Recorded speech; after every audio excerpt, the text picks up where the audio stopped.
Hello friends, welcome to episode 9 of InsurTech Talk by InsurTechLA. My name is Gilad Shai and this week my guest is Troy Korsgaden. Troy's career spans over 3 decades. He has instructed and spoken with hundreds of thousands of executives, agents, brokers and staff members. Korsgaden is a highly sought-after speaker and consultant. He authored 6 books promoting his mission to help the insurance industry to wake up to the radical transformation that is taking place. In this episode, we are going to talk about his latest book, Inflection, and his experience with agencies and carriers and other life hacks. Please join my conversation with Troy. Hi, Troy. Thank you very much for joining me today. How are you doing? I'm super excited. Thanks for having me.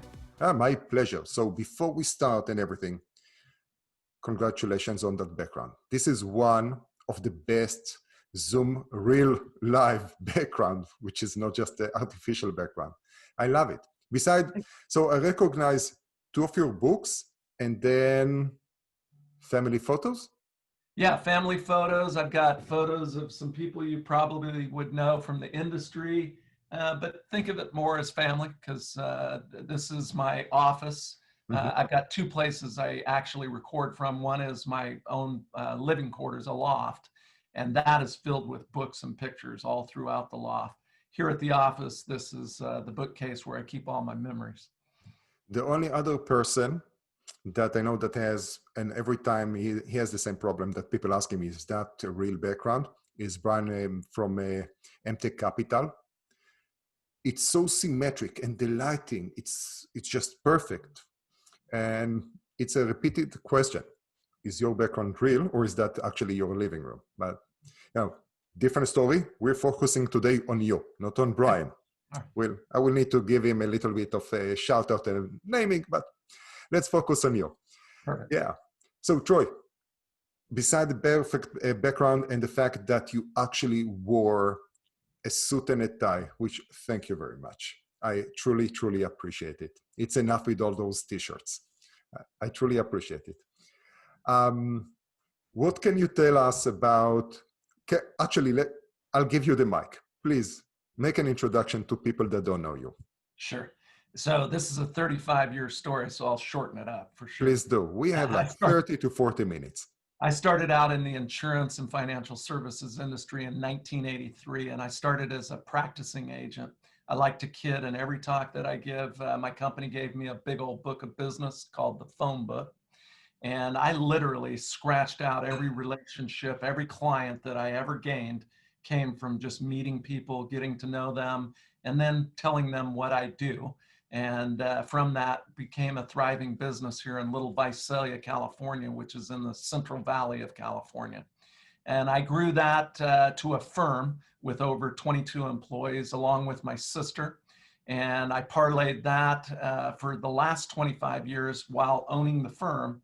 I've been a consultant and a speaker in the insurance industry throughout the United States, but also across the globe. Mm-hmm. You're providing consulting. Who are you working with today? If you can talk about who you're talking with. Sure. I don't name names, but I can put it real simply. I work with every carrier that you can think about in the property and casualty space. A lot of the life companies, financial services companies, but I work with carriers, companies, and their distribution. So today, distribution isn't just agents the way I started. Today, it's a 360-degree view for the customer, an ecosystem where the customer can buy anytime, anyhow, anywhere they want. And so that includes a lot of different delivery mechanisms. Mm-hmm. And you touch about that in your book, and I don't remember if it was in chapter 3 or chapter 4, but basically in one of them, you talk about the 360-degree view and the open platform solution, OPS. All right. What's the concept? I have okay memory. What's that about? What's the whole vision? And, we can actually dive into the book and talk about that as well. Well, we can do both. I love it that you're diving right into this because to me, OPS, Open Platform Product Solution, really is the future. And it's not here yet. We're heading that way where the customer has a view of everything. And there's total transparency, not just in pricing, but in the type of products that are available, the coverages, the limitations. I won't go too much into detail, but really when you get to nirvana, it's everybody's singing off the same song sheet. So it really boils down to, if you're a distributor, it really is about advice and service, because they're going to be able to choose the type of products they desire and have every right to expect. And it's going to be total transparency. We're on the way to get there. And I write in the book about what we need to do to get ready for the new world. So before we dive, which I'm sorry, I already threw us into the deeps. That's great. You published a few books. Sure. I've written 7 books on insurance and financial services, all of them bestsellers, none more than my original book called Power Position Your Agency. That was written a long time ago, still a bestseller. I've sold over 150,000 copies of that. But today, the most relevant books that I've written and I'm touring with are Discussion Partner and the one you're talking about, which is Inflection Point. Both of these were written in the last 18 months. Inflection Point was just released, and that's where the open platform discussion comes in. That's very important to say that. So for the people who were like, what is he talking about? So we are talking about this book, which is Inflection Point. Yes. Okay. And if people want to buy it, where can they find it?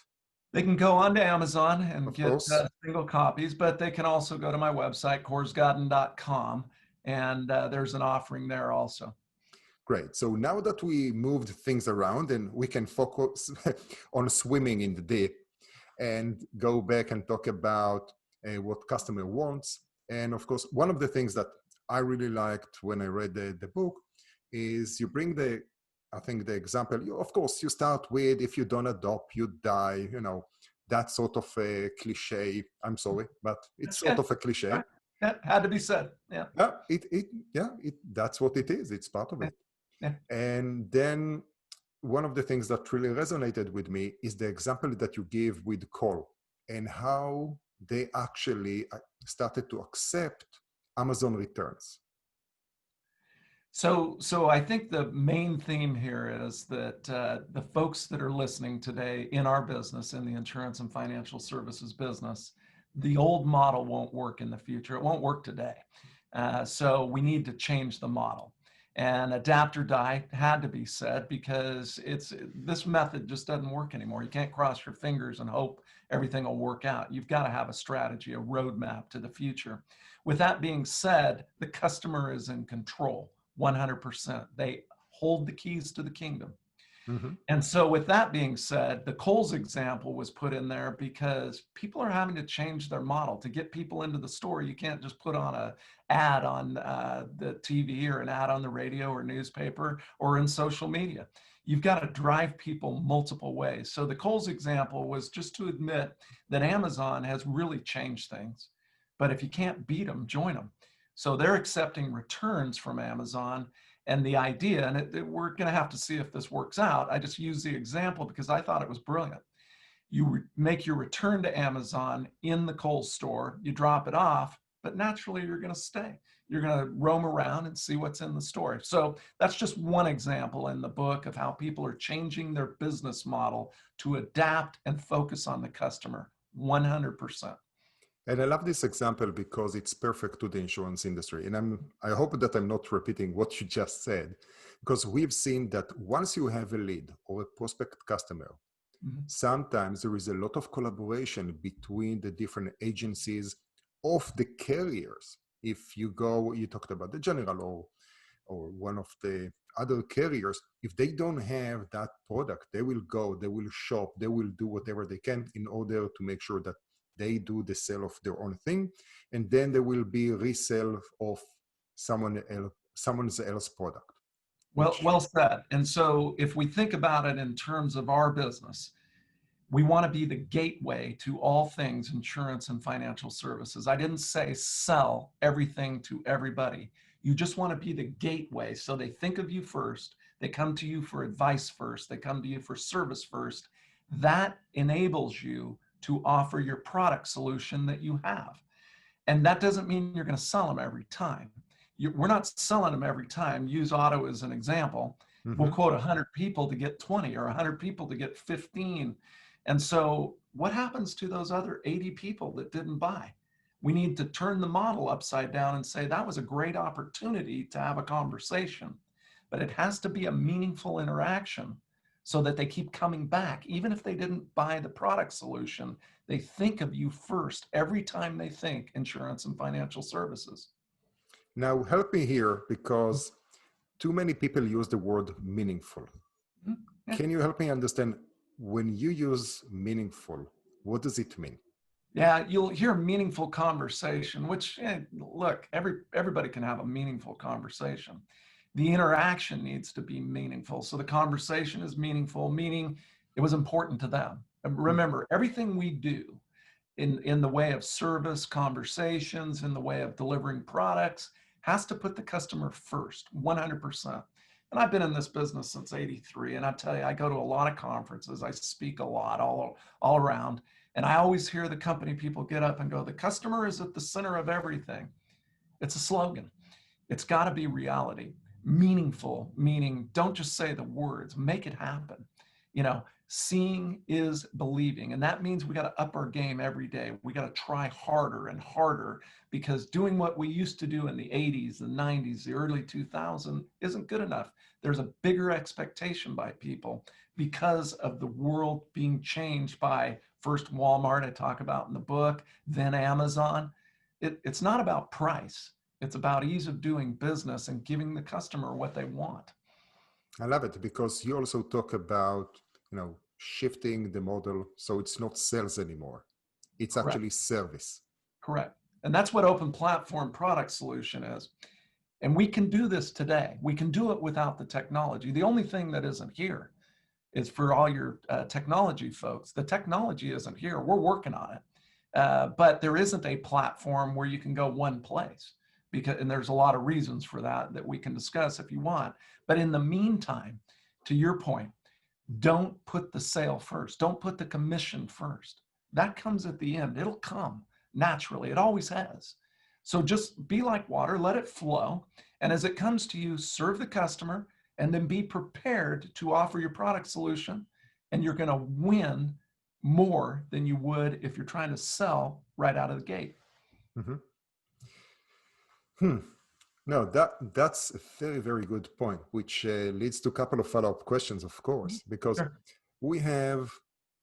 I'll take one step back for that. So usually I try sort of to label and to tag the different conversation that I have. Oh, this is more for the agents, this is for the carriers, investors, startups, etc. So it's easy to understand what's this conversation and should I invest my time to listen to it. And here it seems that we're going to touch on so many different things, especially on the agents and the carriers and, let's call it thought leadership. And the connection here is, this is a path that we're going through to the agent, because you're telling the agents that it's all about the premium, it's all about the commission. Stop. Rethink about how you're doing your business today, and you need to change it. So how can they change to that service-oriented attitude? Yeah. So I love the way you frame this. I've known you for a long time, and you're an insightful guy. So I'm not surprised that you framed it this way. So, and I get a lot of questions. Is your audience the carrier? Is your audience the technology company? Is your audience the agent? And most of the time people assume, because I started in the field, everything's about agents, brokers, and firm owners. It's really, this is a message to everyone. The carriers care because they need to retool their distribution. They need to retool it. Same thing out in the real world, whether you're in Visalia, where I'm at, whether you're in Little Rock, Arkansas, or Manhattan, your firm, and that's the way we need to start thinking, not as an agent, but as a firm, because we need to collaborate and offer more to the customer. With that being said, we turn everything and we flip it upside down, because I think instinctively, we all know it's about customer experience. We all know it's about having a happy customer.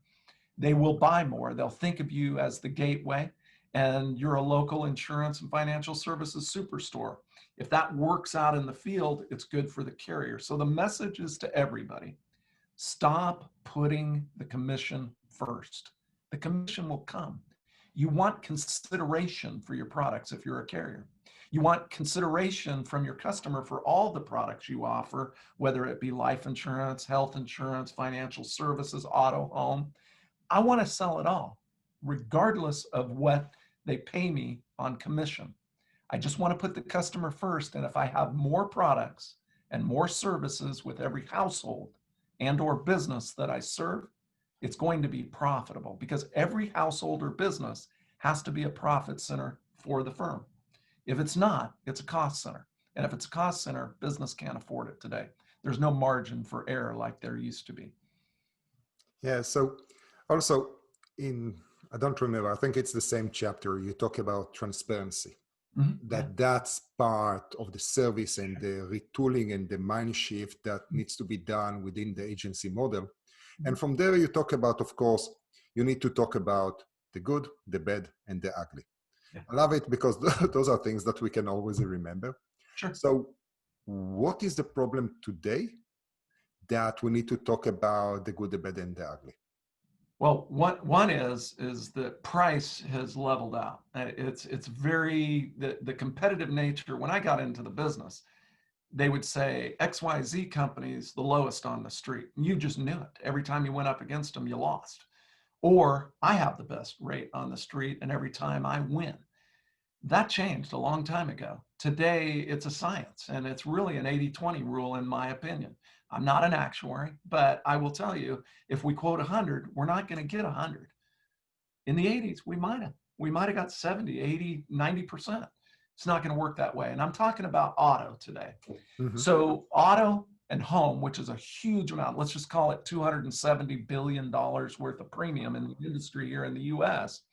We got to look at that and just say, okay, if we're not going to win every time, let's set ourselves up to win with the customer. And we win with the customer by making sure they look at us, whether they buy our solution or not. They still need our service and they still need our advice. And they keep coming back to us, even if they stayed with their current carrier or they never came to us on that product or not. They still come to us for the advice, allowing us to offer all the other many products and services that we have in our arsenal. That's very good. And then it's, of course, once we understand the problems, we need to talk about the different solutions, right? Right. So I think, you were talking about getting it right. So what do they need to do to get it right?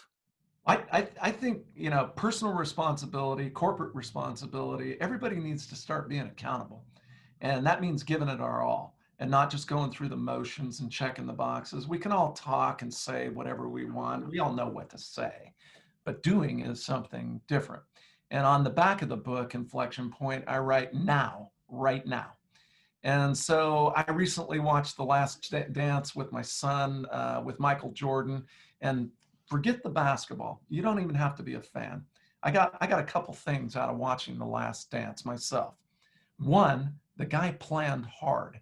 I mean, he planned all the time, and he was planning hard, not half-baked. He practiced hard. And so even when nobody was looking, the guy was playing really super hard. And then when he went to play, he played hard, played to win. And he played to win every day in every way. And so we all need to up our game and think of our customers this way and just go, okay, the customer experience we gave that was delightful back in the 90s or the early 2000s, it's just commonplace now. So we just need to constantly be up in our game and giving it our all, corporately and individually, wherever we're at in the corporation, or if we're a contractor as a field distributor, we need to give it our all. I agree. There is a lot of work there, especially from a corporate side. Agencies as well, especially when you are about to retire. Are you going to make a change to your agency? It's very hard to move, and especially when you need to look into reality. And sometimes I think that you mentioned, the reality gap, or dare say the ego gap, right? It's that 80% of companies talk about, oh, we believe that we provide this super experience, but at the end of the day, you have 8% of customers that go like, nah, this is not great experience. And I'm still going back to your book. I cannot move away from that. You were talking about the 6 strategies of how to get it right. Yeah, and those are examples, right? Everybody's going to have their own, we call it DMA, their own market area. And we're all in the same ball game. It's just that some of us are in a different inning. You mentioned the folks that have been in the business a long time that go, I don't know if I want to make that monster change. And let's just say it, succession planning is super important for all businesses, not just folks in our business, but you got to have a succession plan. Part of that, though, can be to double down and actually invest and make more opportunity for others. Doesn't mean that you have to work 24 hours a day just because the world changed. It just means that you stop and you look at what your business is doing today and what do you need to deliver. Could be 6 things, could be 8 things, could be 10 things.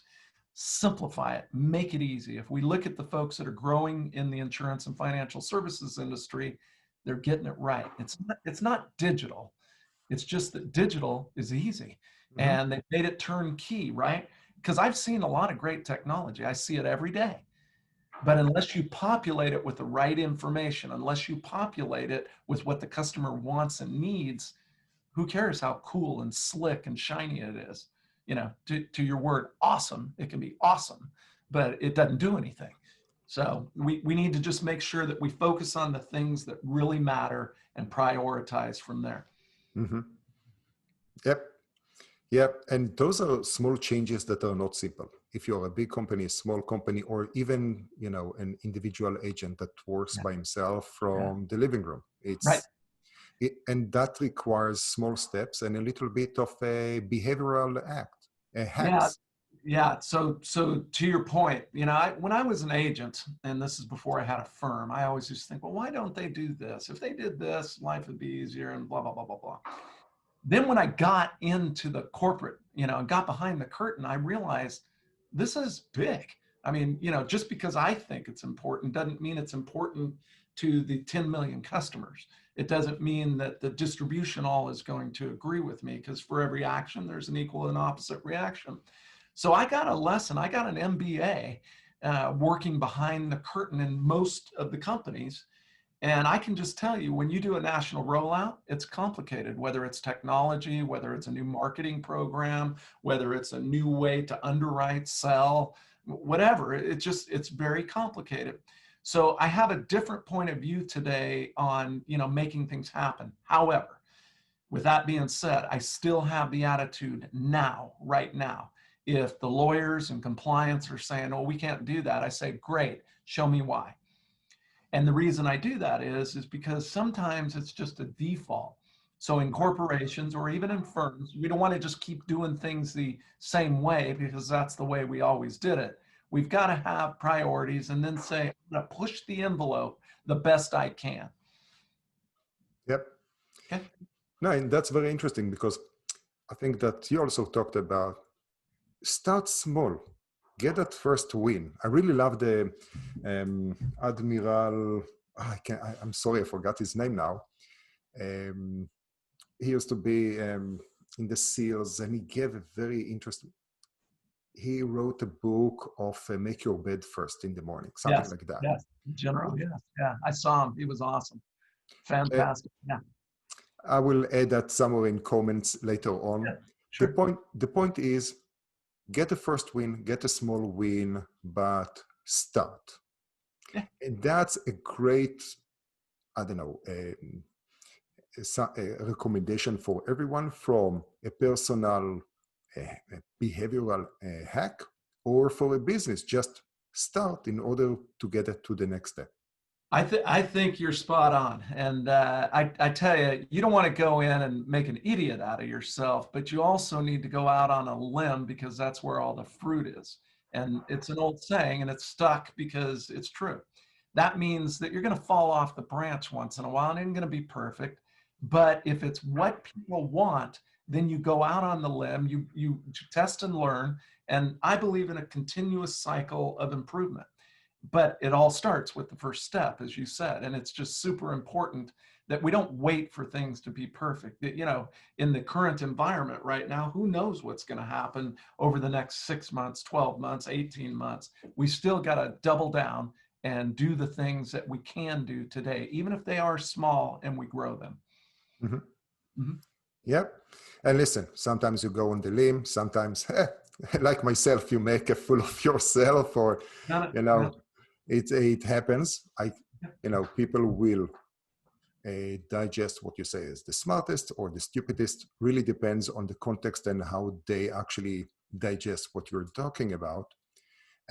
But going back to what we've been talking about, um, you talk about in the book, you talk about when the game change how you play the game. Yeah. Once again, it's that adaptation. So how have you seen the game changes, and what's your recommendation to the players to how they should play the game? Yeah, and to your point earlier, I'm speaking now to the carriers, the companies. I'm Hmm. speaking to their distribution, whether they're employee-led, whether they're contractors, the way I started, whether it's a combination, doesn't matter. I'm speaking to all of you. Up until now, for the last 7 to 10 years, it's all been about, here's your coverage, here's your price, do you want it? Here's your coverage, here's your price, do you want it? And if you do that enough time, the analytics show that you'll win. But you'll win. Is it profitable today? And I would submit that it's not. It's not profitable for that one line of insurance that you're going, here's your coverage, here's your price, do you want it? It is profitable if that's the gateway into your offerings. So you need to make sure you're not doing just a transactional sale, which is the way most of the carriers, most, are set up today. This needs to be changed immediately. There are going to be transactional carriers. That's all they're going to do. But there's a large number of folks and premium in the personal relationship and advice area. That means a combination of everything. A little bit of digital, a little bit of telephony. In the future, I talk about holograms. Whatever they want, wherever they want to meet, that's where we're going to meet them. Wherever they want to conduct business, that's where we're going to conduct business. But we're going to give them what they want, and we're going to surround them with products and services, because if we don't do it, somebody else will. So again, if you're listening, the big change here is move away from transactional selling. You want to be a relationship salesperson, and you want to offer it all. That doesn't mean there won't be carriers who just offer a specialized product. They will, but they're going to align through expertise partnerships with other carriers, or they're going to combine to make a bigger offering with their company and another company. But the bottom line is transactional selling has hit its peak, and the time now is to pivot and to move to focus on the customer 100%. So as I look at you in this video conversation, I see from time to time the reflection of that round lighting. And that's something that you actually recommended to me when I asked you about your setup, and I purchased one of these, so you can't really see, but it's super convenient and effective. What else you set up now that you're mostly working from home? So I think the lighting is important. I think your background's important. I think it should be you. It shouldn't be somebody else. This came up in a big meeting I was delivering. I deliver a lot of actual training or actual coaching with executives and their teams. And I think you should be thinking about your brand all the time. Mhm. You and I kid about me getting dressed up, but this is my brand. It is. For other people, it's not their brand. They just wouldn't fit. But I kid people. I go to sleep in my suit. I don't. But I mean, that's my uniform. That's my. I'm serious because I got my coat and my tie on. Very Mhm. rarely do I not. So with that being said, be thinking about what people see. If I represent one brand, I want to make sure that brand sticks out. If I represent multiple brands, I want to make sure that I'm given a place for all of them. But I think that most people, and you talk about the light, you want to come across, but they want you to be real. The reason I love this, it's just a conversation, and that's what people want. They want real information. They want it to be impactful, and they want you to be real. And so it's the same thing with your customers, whether you're dealing with somebody that's buying a skyscraper insurance from you, or whether they're buying an auto policy from you. Whether you're working for a carrier or whether you're working out in the field, we're all on the same team. So we need to be representing all the time. Yep. Yeah, indeed. And setting up the environment and delighting and getting delighting, I would say that will be the most important part when we do the video part. Yeah. Regarding the suit, I truly appreciate it. I have my special tuxedo that I go to sleep with. But jokes aside, and working with different brands, actually, when I spent time at Lloyd's of London, one of the questions I had to one of the a relatively junior broker about, the dress code and how do you approach and the different tailors and all that stuff, because those are small things that in the US we are missing a little bit, but they have a lot of impact of how people approach you. And the real motivation behind it is that you never know, maybe in half an hour, you will need to meet with a CEO of company X. So you're always ready. And people, recommendation, watch Industry at HBO, love it. I know it's Canary Wharf and that's a financial, it's not the city and the insurance space, but it gives you a little bit of the vibe, and you ask less about the drugs, right? But it gives you about the vibe of, and you see how people dress up and that mentality. Yeah.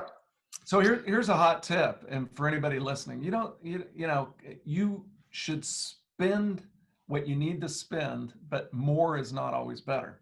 So I have multiple suits, but if I were going to start all over, the first thing I do is I get a black suit, and I can wear that 5 days a week. I change the tie, the shirt, and everything that goes with it. So to your point, I want to be ready. So if I'm in New York, I do a lot of work in New York, and I might get called because I'm going to get interviewed like this. I got to be ready to go. And so I might have come in my jeans and my overcoat and my sweater, but I throw on the black suit, a white shirt, or a blue shirt and a tie, and I look like $1,000,000. They don't know if it was custom made or not custom made, just good black suit. So from that, I built my wardrobe, and that's just, again, it's my brand. I know people that wear polo shirt, and if you saw them in anything but that, you would be shocked and go, well, why are you wearing a suit? So everybody's different. It's funny. My brand is usually I have my sunglasses on. And it's something that it seems, I don't know, since the Army service, I always had my sunglasses on, and I was going on a stage, doesn't matter where, and had my sunglasses. It's like, oh, remove the sunglasses. It's like, what sunglasses? You have your sunglasses on. It's like, yeah, okay, never mind. This is how people always see me. That's how I'm going to say. And they kept insisting, remove your sunglasses, because I can understand that it can be as if I'm too laid back, and it's like, yeah, man, I live in California, chill out. I only laugh because it's true. Yeah. Here I dressed up. I have a button-up dress now. Button-up shirt. But at the end of the day, I just put it in the pocket, right? It's with all due respect, we have our quirks and our brands, but we align to what people need and what they expect from that culture and that point somewhere in the Midwest. No need to name names. Yeah. So true. And so because we are at the point that it's not like a Q&A, which was so far how we sort of handle, and that was the vibe. Now that we are relaxed, how else are you coping with the quarantine and doing business during quarantine? So for me, I like most things, I'm blessed. I was ahead of the game. I was using virtual to augment or add to what I was doing. So I was doing a lot of conferences with executives and their teams, and then I was doing individual sessions with 200-300 people already. So I was already set up. So in the current situation, it was an automatic pivot. Being honest, it's not as lucrative, right? Because you have to monetize whatever you're doing, whether it's information, whether it's technology, whether it's selling insurance. It's all about monetizing because you're trading your time. So if I go out and I give a talk, I'm going to get 3 times what I would get if I'm doing a talk for an hour or 2 on a Zoom. However, I'm getting older. I'm not old, but I'm getting older. And so I can do 3 Zooms in one day, presentations or more. And so I've been able to adapt in that way. I've also learned that some of the stuff I was kind of blowing off and wasn't taking work, transformational work, now I've dug deep into because I have extra time. I'm not on the plane or in a hotel all the time. And so I've really enjoyed it. It's to look at process and the way that works and helping carriers with their process from start to finish is complex and it takes time. Then also there's issues with the way you pay people, the way you set up your management teams, and working on all those type of things has just been a real joy for me. And so again, what at the time seemed like really a bummer turned out to be a blessing in the end. Yeah.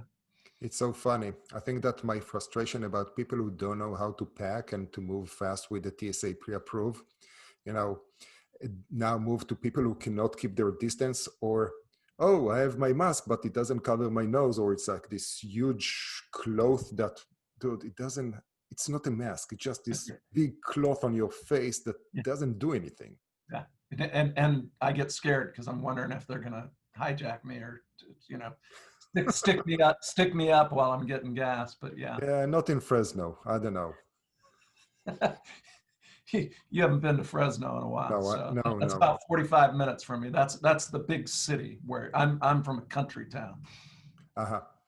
You're in which, I know it's agricultural area. It's called Visalia, is the town I grew up in. My father moved us here from Southern California when I was 5. He passed away, left 5 kids and my mom. And it was a great place to grow up, agricultural town. Now it's 110,000, which to a lot of your listeners will seem big, but in California, that's still a very small town. But it is agricultural based. And most of the industry here, you know, you've heard of sun-kissed oranges, diamond walnuts, sun-made raisins. All of that is all around me. Sun-made raisin plants 15 minutes from me, and just big groves as far as the eye can see with fruits and nuts and cotton, you name it. That's beautiful because when I grew up, so my father has a prickly pear farm. So I grew up with thorns. That's basically how I grew up. A small anecdote for the world and the trivia. Yeah. So we are at the end of, it's funny, but somehow many people has that farming or agricultural background. Of course, yeah. Okay, so question that I'm asking everyone, can you give a recommendation for a book or a TV show, movie that you've been binging with the family? Sure, let me start with the book. I'm gonna grab one that I just finished, and it's called Unlearn. I don't know how old it is, but I just read it and it really had a huge impact on me. I read multiple books. I'm rereading books because I love books. And I subscribe to the philosophy. The philosopher said, the book you don't read can't help you. And so I just reread this one, How to Think Like Leonardo da Vinci. Read it about 25 years ago, 30 years ago. Had an amazing impact on me. And so I reread that. Binge watching, I like to binge watch. I just watched the Queen's Gambit with my family. I'm a pretty eclectic guy, so I probably wouldn't go into everything I watch because I watch some pretty off-the-wall stuff. Yeah, I think that we have now 2 votes and 2 recommendations for the Queen's Gambit. Yeah, it was good. I liked it a lot. Yeah, it was very good, especially, you know, all the goal. Yeah, it was good. Yeah. Cool, great. Trey, it's been a pleasure having you on the episode today. Thank you very, very much for your time, your knowledge, your experience, and going from this Q&A structure to free-form conversation and back. I'm honored. I look forward to doing this again with you. My pleasure.